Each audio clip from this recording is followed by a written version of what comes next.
Halo teman-teman semua, perkenalkan saya Yurninduru dari Prodi PAUD tahun 2019. Saya kuliah di Universitas Pancasakti Bekasi. Untuk memenuhi tugas ujian mata kuliah simulasi bisnis, saya akan menjelaskan mengenai faktor yang mempengaruhi majunya atau mundurnya suatu usaha. Sebelumnya, yang saya hormati dosen pengampu mata kuliah Bapak Yudi Yoskandar, SIP, MPD. Langsung saja, saya akan menjelaskan apa saja faktor yang mempengaruhi majunya atau mundurnya sebuah usaha. Yang pertama yaitu adalah mental, di mana kegagalan bisnis sering terjadi ketika perusahaan mendapatkan masalah dan pengelola perusahaan memiliki mental rendah, sehingga mereka hanya pasrah menghadapi masalah tersebut. Seharusnya, walaupun perusahaan mengalami sebuah kemunduran, semua pengelola harus memiliki mental yang kuat agar tetap bisa berpikir positif dalam menghadapi masalah tersebut. Jadi teman-teman, apabila kita membuat sebuah usaha, kita harus memiliki mental yang kuat.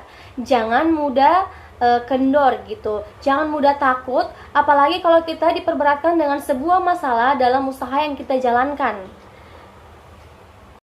Selanjutnya yang kedua adalah pengetahuan bisnis sendiri, di mana sebelum kita menjalankan bisnis, kita harus mempunyai pengetahuan. Dalam pengetahuan tentang bisnis yang akan kita jalankan. Pengetahuan tentang bisnis ini sangat penting, karena dalam memahami bisnis yang akan kita jalankan, kita bisa mengelola yang berhubungan dengan bisnis tersebut.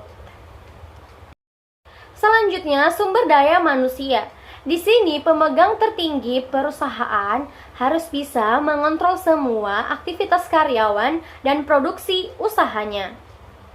Semua hal yang berhubungan dengan perusahaan harus diperhatikan agar operasional administrasi bisa berjalan dengan baik. Kelalaian pemegangan tertinggi perusahaan ini bisa menjadi kegagalan bisnis. Jadi kita harus mengetahui dulu sumber daya manusianya. Kita harus mengetahui kualitas-kualitas yang akan menjadi anggota kita atau rekan kita dalam berbisnis. Kita jangan sembarangan memberikan kepercayaan, tetapi kita juga harus bisa mengetahui apakah orang-orang tersebut benar-benar tulus ingin bekerja, bukan hanya menginginkan upah dari kita saja gitu, tapi mereka juga memberikan hati mereka untuk bekerja sama dengan kita, untuk melakukan usaha bersama-sama dengan kita. Selanjutnya yaitu modal, di mana modal merupakan adalah hal yang paling penting bagi bisnis yang akan dibangun. Kadang kegagalan bisnis terjadi pada sedikitnya modal yang dimiliki. Bila modal cukup, bisnis bisa maksimal dijalankan. Namun bila modal dalam berbisnis tersebut kurang, tentu saja hal ini bisa menjadi penghalang untuk kita dalam sebuah bisnis. Jadi teman-teman, kalau kita mau membuat sebuah usaha, kita harus memikirkan modalnya dulu. Apa saja yang harus kita lakukan untuk mendapatkan modal yang cukup dalam berusaha. Karena ini juga salah satu kendala yang sangat banyak dialami oleh pembisnis, karena dari modal ini banyak sekali kegagalan gitu. Kalau misalnya modalnya tidak cukup, itu juga adalah penghambat untuk dalam sebuah bisnis. Jadi kita harus memiliki modal yang cukup dulu, dan setelah kita memiliki modal yang cukup, barulah kita bisa harus mengelolanya dengan baik. Kita juga jangan karena kita sudah memiliki modal, kita hambur-hamburkan gitu, enggak. Kita juga harus bisa mengelola modal tersebut dengan baik. Selanjutnya yaitu penjualan. Bisnis yang sukses dapat dilihat dari angka penjualannya. Semakin tinggi penjualannya, maka semakin tinggi pula labanya. Hal ini juga dapat menambah modal Anda atau modal kita sebagai pengusaha. Penambahan modal inilah yang bisa digunakan pengelola bisnis untuk mengembangkan usahanya. Jadi teman-teman, dalam berbisnis juga kita harus mengetahui penjualannya. Apakah penjualan kita itu semakin meningkat atau semakin menurun? Kalau misalnya usaha kita itu semakin meningkat, kita juga harus bisa mengelola penghasilan tersebut lagi untuk mengembangkan usaha kita. Jangan kita berpikir, sekarang kan usaha saya sudah maju nih, ya segini-segini aja lah, sampai sini-sini aja. Enggak, kita juga harus berpikir ke depannya, saya ingin membuat usaha saya lebih besar lagi gitu. Harus lebih